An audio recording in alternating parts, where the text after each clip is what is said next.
മൂശാകാലം മൂന്നാം ചൊവ്വ. യോഹന്നാന്റെ സുവിശേഷം 11-ാം അധ്യായം 1 മുതൽ 14 വരെയുള്ള വാക്യങ്ങളുടെ വിശകലനം. ലാസറിന്റെ മരണം.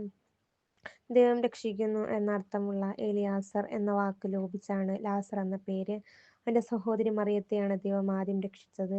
ലാസറിനെ ഉയർപ്പിക്കുന്നതിന് മുൻപ് 7 പിശാചുക്കൾ ബഹിഷ്കരിക്കപ്പെട്ടത് ഇവളിൽ നിന്നാണ്. മർക്കോസ് 16:9. അവന്റെ പാദത്തിൽ തൈലം പൂശി തലമുടി കൊണ്ട് തുടച്ചവളും ഇവളാണ്. യോഹന്നാൻ 12:3. മാതാപിതാക്കൾ മുൻപേ മരിച്ചു പോയിരുന്നിരിക്കണം. സംരക്ഷണമായിരുന്ന ഏക സഹോദരൻ മരണത്തോട് മല്ലടിച്ചുകൊണ്ടിരിക്കുന്നു.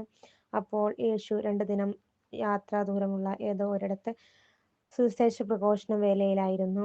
നാട് മുഴുവൻ അത്ഭുതം പ്രവർത്തിക്കുന്ന കുടുംബത്തിലെ പ്രധാനപ്പെട്ടവനും ലാസറിന്റെ ഉറ്റ സഹോദരനുമായ യേശുവിനെ ആളയച്ച് അവർ വിവരമറിയിച്ചു. പക്ഷേ യേശു പറഞ്ഞത് ഈ ലോകം മരണത്തിൽ അവസാനിക്കാനുള്ളതല്ല, പ്രത്യുത ദൈവത്തിന്റെ മഹത്വത്തിനും അതുവഴി ദൈവപുത്രൻ മഹത്വം പ്രാപിക്കുന്നതിനും വേണ്ടിയാണ് എന്നാണ്.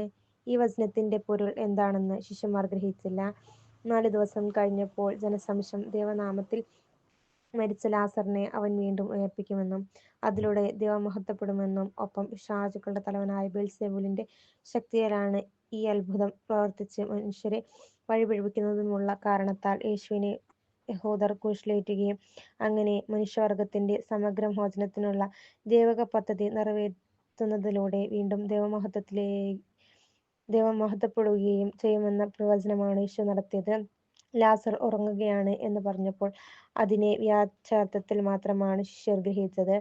എന്നാൽ അവന്റെ അവസാനത്തെ നിദ്രയുടെ വിശ്രമത്തെക്കുറിച്ചാണ് യേശു പറഞ്ഞത്. മരണം എന്നത് ഈ ലോകത്തിലെ അവസാനത്തെ നിദ്ര മാത്രമാണെന്നും എന്നാൽ അയാൾ വീണ്ടും ഉയർത്തെഴുന്നേൽക്കുന്നത് ദൈവത്തിന്റെ മടിയിലാണ് എന്ന പൊരുളിന്റെ അർത്ഥമെന്തെന്ന് യേശു ഈ വചനത്തിലൂടെ വ്യക്തമാക്കുന്നു. അതിനാൽ മരണം എന്നത് വിലപിക്കാനുള്ളതല്ല, ദൈവസന്നിധിയിലേക്കുള്ള ഒരു ഉയർത്തെഴുന്നേൽപ്പ് മാത്രമാണെന്നും വിശ്വാസത്തിലേക്കാണ് ഇന്നത്തെ സുവിശേഷം നമ്മെ കൂട്ടിക്കൊണ്ടുപോകുന്നത്.